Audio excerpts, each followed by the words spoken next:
साथियों, मेरा सभी को नमस्कार।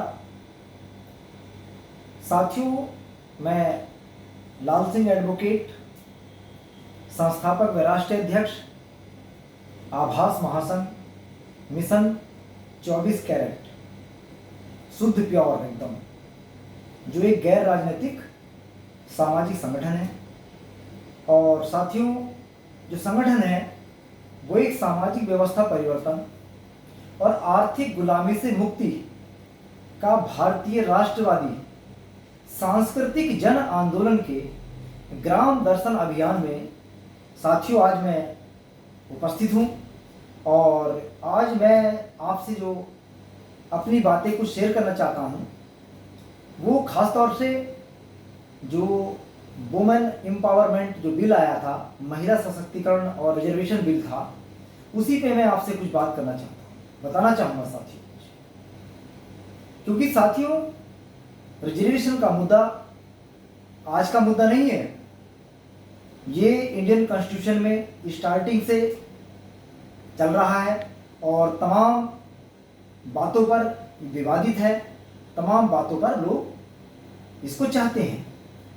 तो साथियों, अभी मैं बता दूं आपसे कि दिल्ली की जो नई पार्लियामेंट बनी है वहाँ पे सरकार ने इमरजेंसी सेशन बुलाया, सत्र बुला करके, और नहीं बताया किसी को भी कि मकसद क्या है।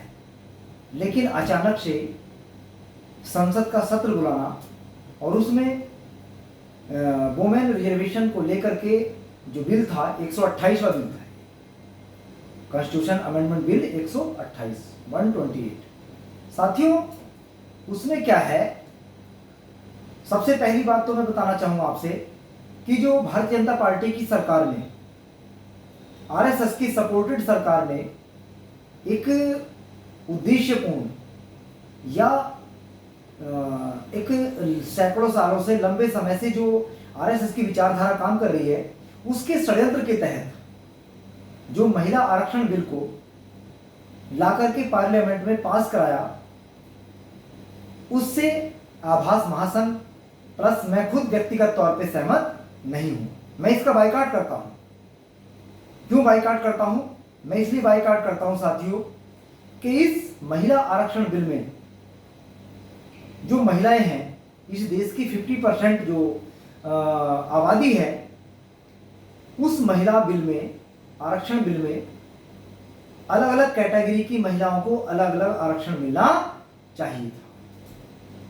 मैं इस समर्थन में हूं और ये होगा निश्चित तौर पे। आने वाली सरकार पर हम ये बात कहेंगे और प्रेशर बनाएंगे, डिमांड करेंगे कि इस बिल को पुनः दोबारा से पास कराया जाए। क्योंकि 2010 में जब कांग्रेस पार्टी की यूपीए सरकार सत्ता में थी तो इस महिला आरक्षण बिल को लेकर के आई थी। तो मैं देखा उस समय पे भी, मैं उस समय तैयारी कर रहा था यूपीएससी की, दिल्ली में रह करके। तो उस समय जब यही पोजीशन बन रही थी तो शरद यादव जी, जो बिहार के रहने वाले थे और बहुत बड़े नेता थे, देश के तमाम पदों पर रहे वो, उन्होंने ये बात कही थी कि अगर महिला आरक्षण बिल में ओबीसी, एससी, एसटी की, माइनॉरिटी की महिलाओं को आरक्षण नहीं दिया गया, अर्थात आरक्षण के अंदर आरक्षण अगर नहीं दिया गया, तो मैं पार्लियामेंट के अंदर आत्महत्या करूंगा। तो ये साथियों, ये कम बड़ी बात नहीं है। एक देश का इतना बड़ा नेता आत्महत्या की बात कर रहा है तो ये कम बड़ी बात नहीं है। लेकिन आज वो सांसद, उस तरह के नेता जो यहाँ पर शेड्यूल कास्ट, शेड्यूल ट्राइब्स और ओबीसी के हक अधिकारों की बात कर सके, पार्लियामेंट के अंदर आज एक भी हमारा नेता इस तरह का नहीं है।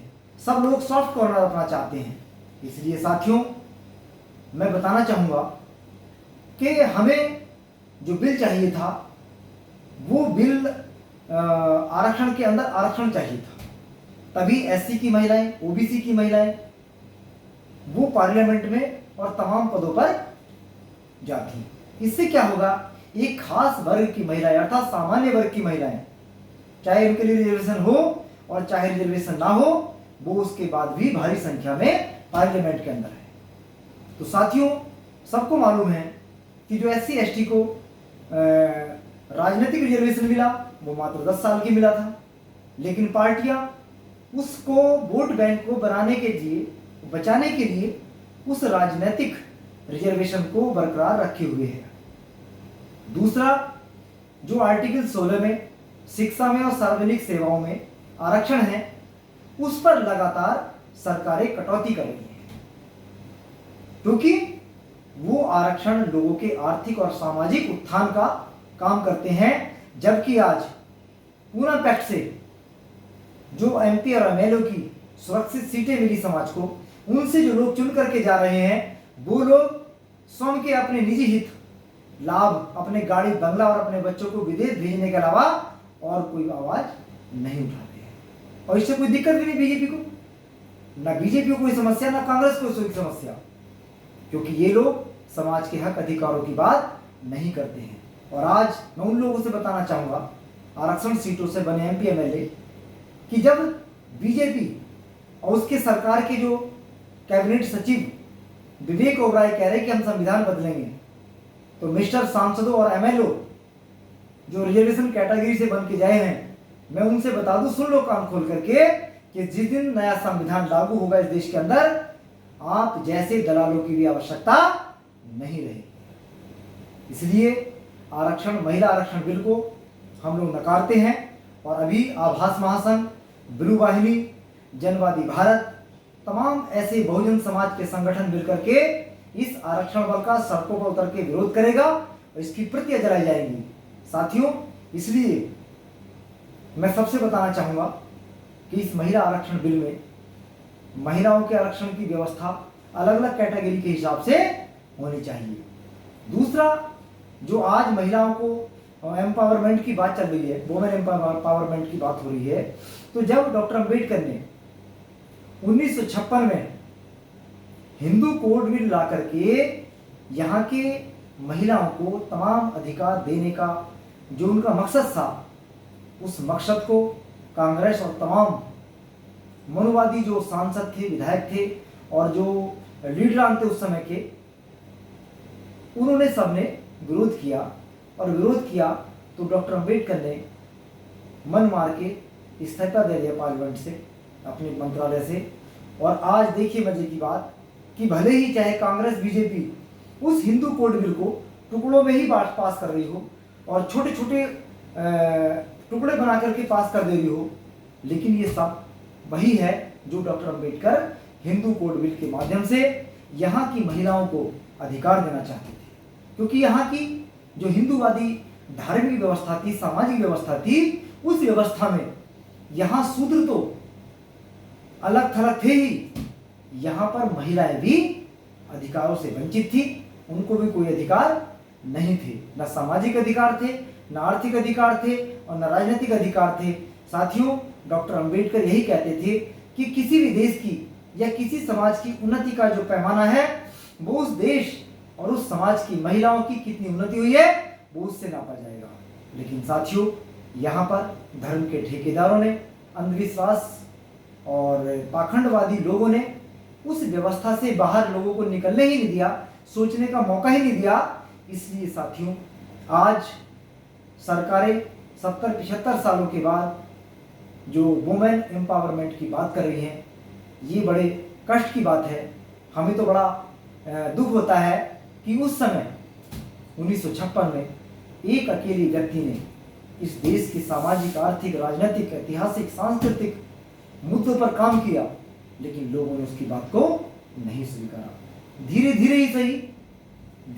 ही सही आज बुद्धि आ रही है, लेकिन उस बुद्धि के कारण कहीं अलग थलग पड़े लोगों के अधिकार फिर अलग थलग ना हो जाए, आभास महासंघ को इस बात की चिंता है। इसलिए साथियों, आभास महासंघ बहुत जल्दी इस बिल का सड़कों पर उतर करके विरोध करेगा, ज्ञापन देगा। इसलिए साथियों, आप सब लोगों से मेरा कहना है कि आप लोग इस काम में आगे आइए और आगे बढ़ करके अपने अधिकारों के लिए इकट्ठा होकर के आंदोलन करिए, क्योंकि जब तक आप सड़कों पर उतर करके आंदोलन नहीं करोगे तब तक चीज़ें व्यवस्थित नहीं होंगी। तो साथियों, हम लोग विरोध करेंगे ऐसी चीज़ों का जो समाज के हित में नहीं है।